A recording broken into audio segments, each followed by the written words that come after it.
Yesus ada di tengah-tengah kita, lebih utama dari segala sesuatu. Pribadi yang diurapi Tuhan, jadikanlah hatiku tahir ya Allah, dan perbaharuilah batinku dengan roh yang teguh. Janganlah membuang aku dari hadapan-Mu, dan janganlah mengambil roh-Mu yang kudus daripadaku. Mazmur 51 ayat 12 dan 13. Sahabat Iktus yang dikasihi Tuhan, menjalani setiap tugas yang dipercayakan dengan antusias dan efektif hanya dapat dilakukan oleh pribadi yang diurapi Tuhan. Inilah hidup berkemenangan, yaitu perjalanan yang penuh kuasa bersama Tuhan. Betapa pentingnya kita menjadi pribadi yang diurapi Tuhan, sehingga hidup kita bukan sekedar berisi aktivitas, tetapi menjadi sebuah pelayanan yang membawa orang pada pertobatan dan menyenangkan hati Tuhan. Lalu siapakah pribadi yang diurapi Tuhan?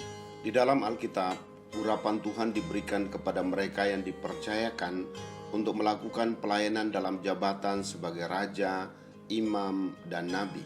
Sesungguhnya pengurapan Tuhan dapat diartikan sebagai kehadiran Tuhan, atau dapat juga diartikan sebagai representasi Tuhan. Misalnya, seorang raja yang diurapi berarti Tuhan hadir dalam diri raja itu.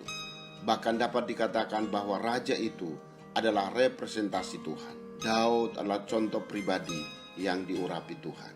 1. Menjadi pribadi yang diurapi Tuhan. 1 Samuel pasal 16 ayat 6 sampai 12 adalah kisah Tuhan memilih Daud menjadi raja atas Israel.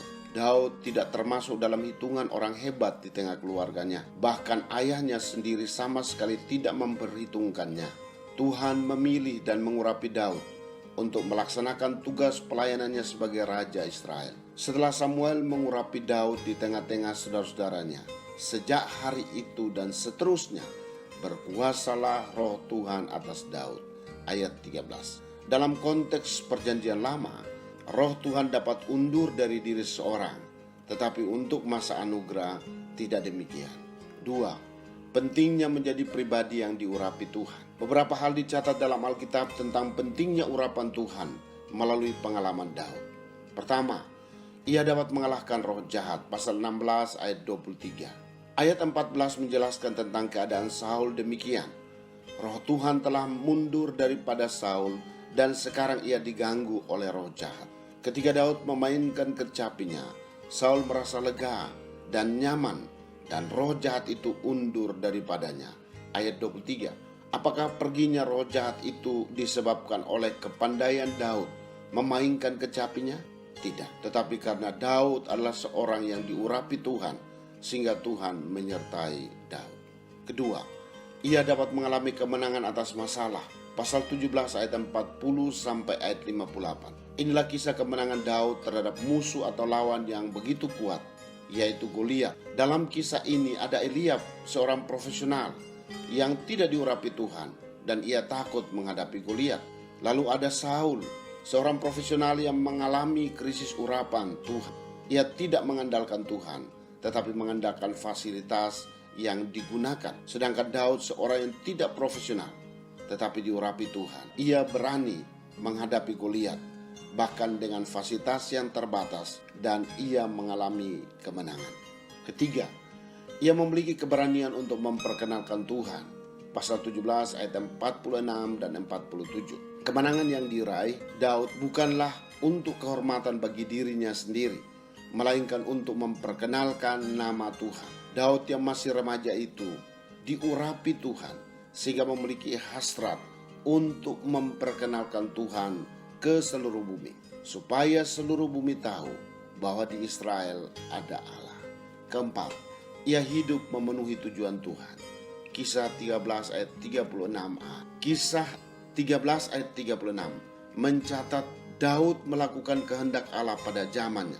Sebagai seorang raja yang berkuasa, ia dapat saja melakukan kehendaknya sendiri atau kehendak rakyatnya.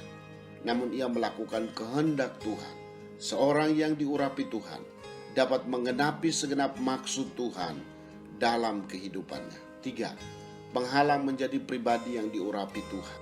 Dosa adalah penghalang bagi seorang untuk menjadi pribadi yang diurapi Tuhan. Ketika Daud berdosa karena melakukan persinahan dengan Batseba dan membunuh Uria, ia berdoa dalam Mazmur 51 ayat 13. Janganlah mengambil rohmu yang kudus daripadaku. Daud menyadari bahwa harta terbesar yang dimilikinya adalah roh Tuhan yang ada padanya, bahkan lebih besar daripada kekayaan, kedudukan, dan reputasi yang dimilikinya.